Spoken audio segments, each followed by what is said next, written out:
Now I'd like to bring up Tim Magill to the stage to tell one more story.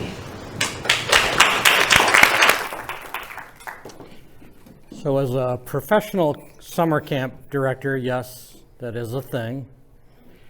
You're not supposed to have any favorites in the campers that come to your camp, but I must confess over the years I had a few. And one of my all-time favorites was Bailey. Bailey came to us as she was cute as a button as a little kid. I should preface this. I think she was my favorite camper when she was young. And we'll talk about that in a minute. But she was cute as a button. She had just amazing dimples and just a big smile and just an infectious giggle about everything.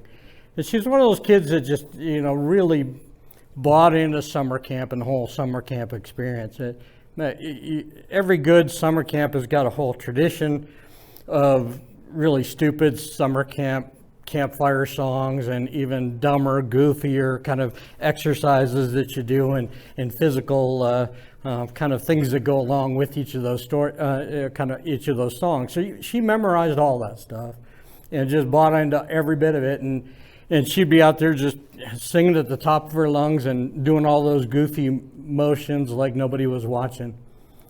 She would just jump into every activity during the day. She'd go after every activity, like run into it, like it was going to get away from her if she didn't run to it right away. She was one of those kids that you could tell her, today's activity is beating your head against a tree.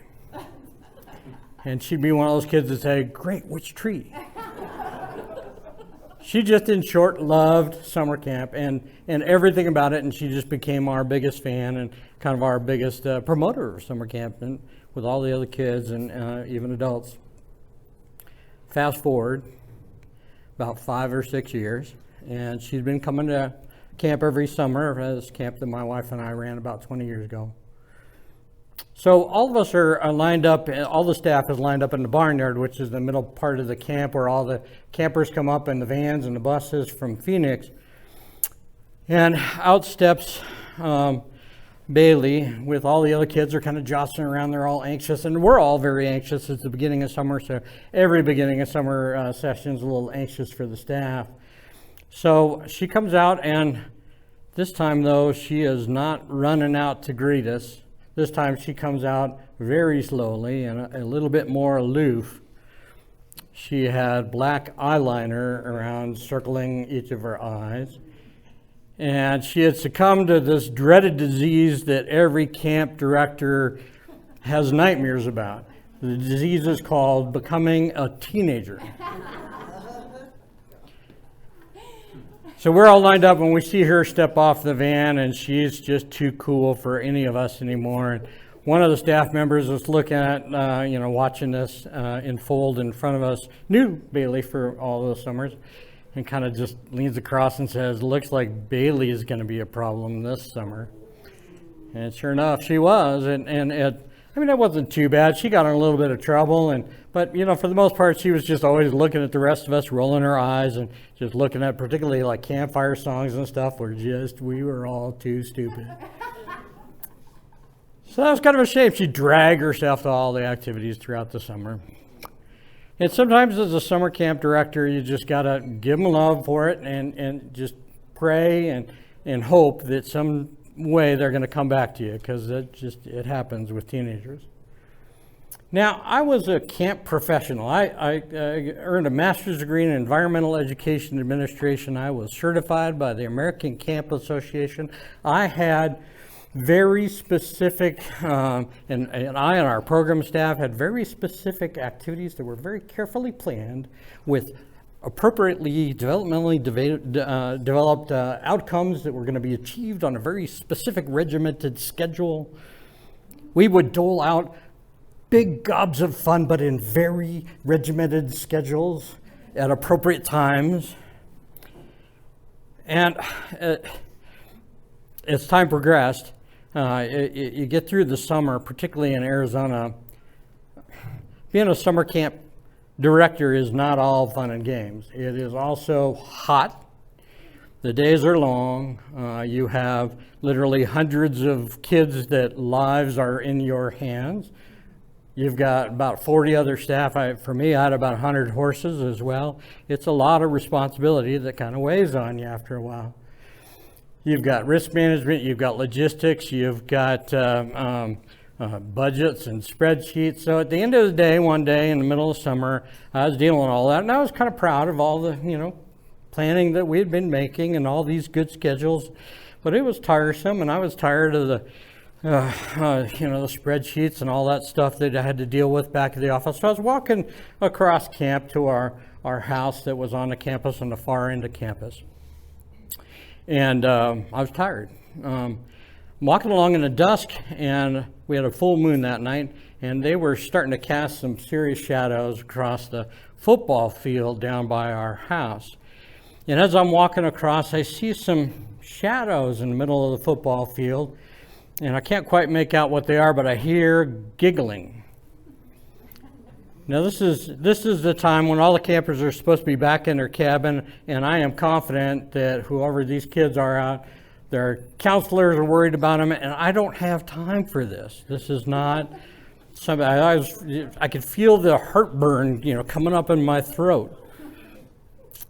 And as I walk a little bit closer, I kind of see through the dusk that there's about 3 or 4 camper girls lying in the middle on the 50-yard line on their backs, staring up at the sky and giggling, and this is just pissing me off even more.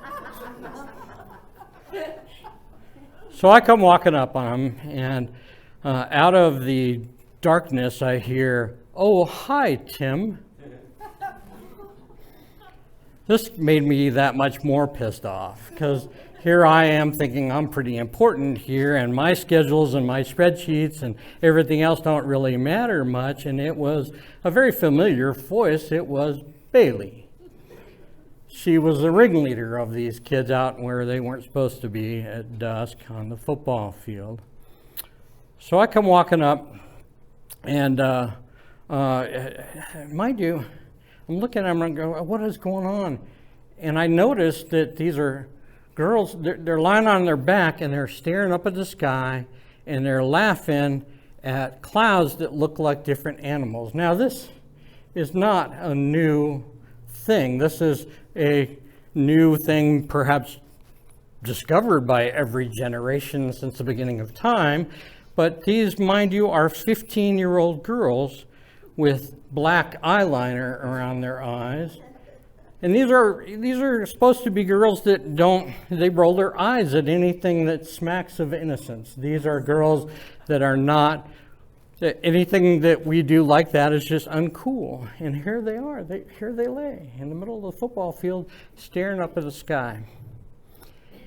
And my frustration starts to change to shame, because I'm thinking to myself, what am I doing? I mean, what have I forgotten why I got into the business of working with children? Have I forgotten what that's like? And they saved me, because out of this darkness I hear, "Come on, Tim, try it." And I had finally the good sense to snap out of it. Finally, I remembered why I was in this business, and finally I had the good sense to lie down in the middle of the football field with some 15-year-old girls staring up at the sky, laughing at a bunch of animals and stuff that flow by. And while I was sitting there, I was wondering to myself, how did I go so far astray? How did I forget all of that? And more importantly, I wondered, and I was amazed at the grace and the redemption I was offered by 15-year-old kids in the middle of a football field staring up at the big Arizona sky.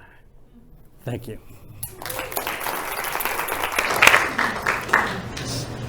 Wow, thank you, Tim, for reminding us to savor each moment, or the moments. Yeah. You know what Tim can do? He can flick a Coors bottle cap, like the same way you snap your finger, only he can flick it all the way across the room. Yeah, he's mastered that at camp, That's all.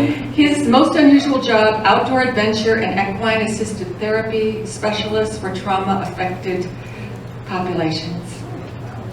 Tim's happy place is riding his horse up Ash Creek under its canopy of fall cottonwood trees. That sounds pretty sweet. He hated Brussels sprouts as a kid, and they remain the bane of his existence. If Tim could bring back any fashion trend, it would be wallabies. Why? They're the coolest, most comfortable shoes ever invented. They promote being comfortable in one's own skin, and more importantly, they declare to the world that you don't give a shit about fashion. When he's feeling stressed, Tim gets on a horse or in a kayak as soon as possible. Having grown up in Arizona, Tim hiked, rode, and camped all over the state. He's led nonprofits for most of his life with an emphasis on outdoor education for trauma recovery. He now serves in a more sedate role as the financial business manager for Charlotte Hall Museum. He lives in Prescott Valley with his wife of 40 years, his 31-year-old daughter, 4 horses, and 2 dogs, not necessarily in that order. Gratitude, applause.